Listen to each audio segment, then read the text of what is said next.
They called it Manland. 30 minutes of pure electricity. About an amped-up Mr. Fix-It with a flair for tools and disaster. Home Improvement spoke to the great divide between the sexes. We got a lot of letters. This is just like my marriage. This is just like my husband. No, no, no. But this old house had all the juice. A half hour of power. The year was 1991. The Army was in Kuwait. The economy was in recession. And all across the U.S., budget-conscious Americans were fixing up rather than trading up their homes. From house to this old house, husbands were tooling up to do battle with wallboard and molding. It was at this time that Disney got a tip on a hot new comedian out of Detroit, Michigan, named Tim Allen. The high school class clown, Tim had cut his comedic chops in college TV projects. This is gonna be perfect. The class. She agrees. We're really hitting it off. Why does that other dude keep looking over here? He had to get his own girl. Quit bothering us. He had done his first stand-up gigs at Detroit's Comedy Castle. You ever wonder how they know that cat food tastes like what's in the box? It says, you know, meow mix introduces the liver and chicken flavor.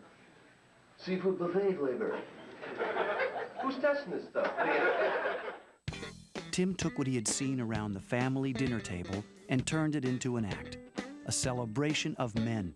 It all came together for him in one of his first shows.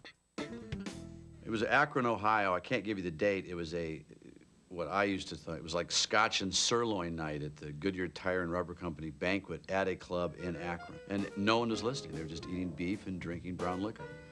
And it was all guys. They said, well, why don't we just talk about what's in our garages? It was at least a pause of the knife through the beef. Huh? And they made that noise. They said, well, we'll talk about garages, but everybody's garage, let's face it, should have a drain in it. Yeah, that's good. And in this room, I realized in Akron, there's many things that men like on a grassroots level together that they never talked about. You know, garage, hanging stuff on pegboards, high-powered machines. And I said, this is so obvious to me. I can't believe I'm not talking about it. I love motors and V8s. If it runs, it can run better with no muffler. That's my motto. From Detroit to Los Angeles, Tim soon hit gold with his new material.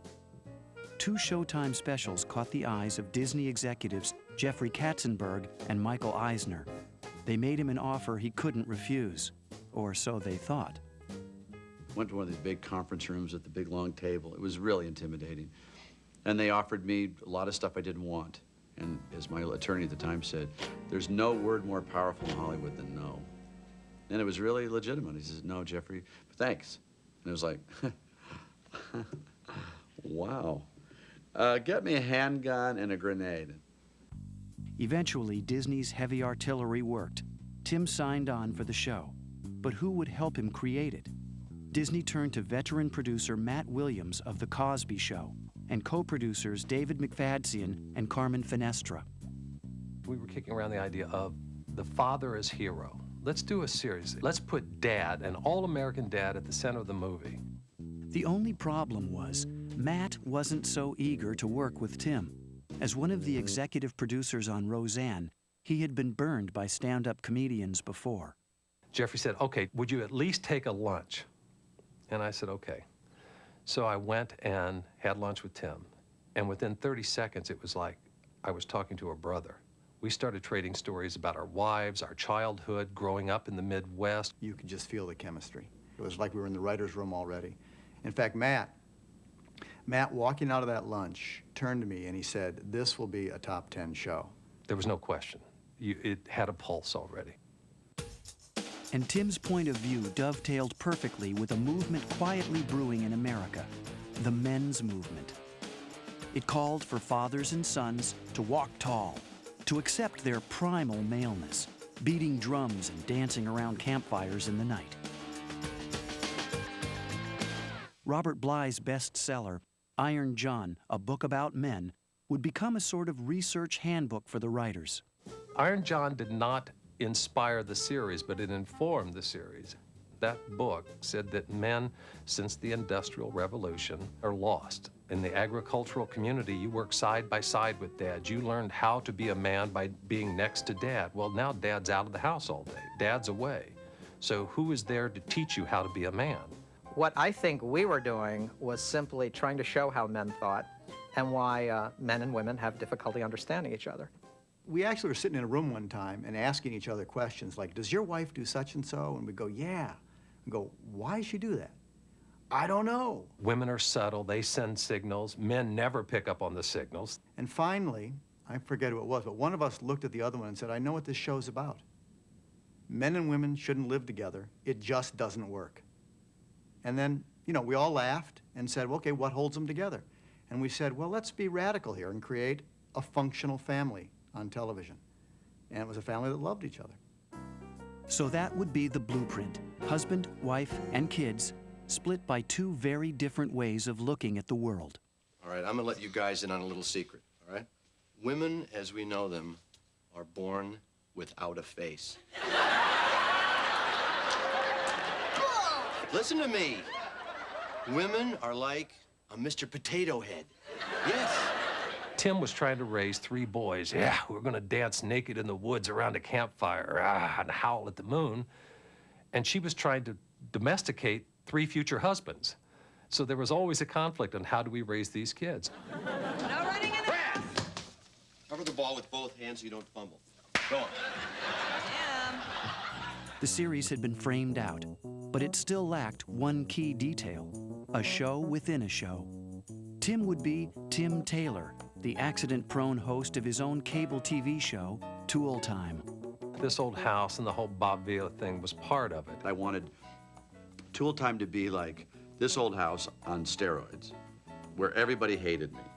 It wasn't a direct ripoff. We didn't want to go and spend every week in a different house talking about molding. So we said, let's contain it, put it in a sound stage, and really make it more about a celebration of power.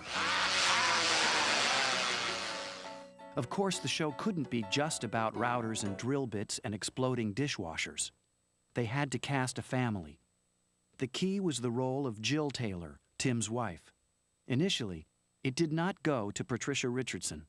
Well, we had cast a woman named Frances Fisher, who was terrific. I mean, came in and did this great audition, and they had great chemistry together and really liked working with each other, and we started rehearsing.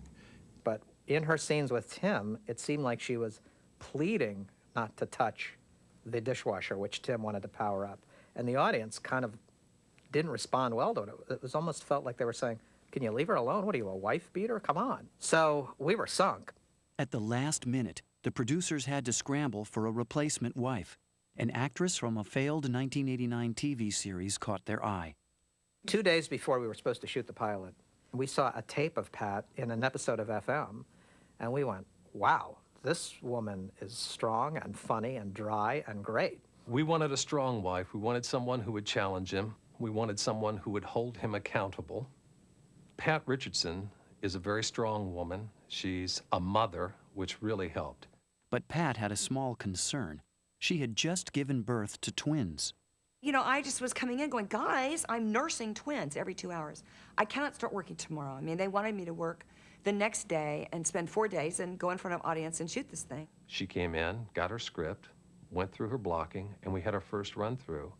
And it was like, oh my, it was instantaneous. You watched these two and you felt like they had been married for 15 years. Where are you going? Sears Summer Spectacular Sale. You can't go. I've got this job interview. What job interview? Tim, do you ever listen to me? It was the last thing that I said in bed to you last night. No, I believe, if you recall, the last thing you said to me in bed last night was, no.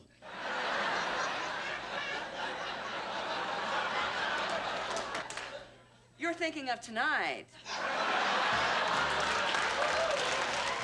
They just clicked. And I think part of it was because Pat is so strong.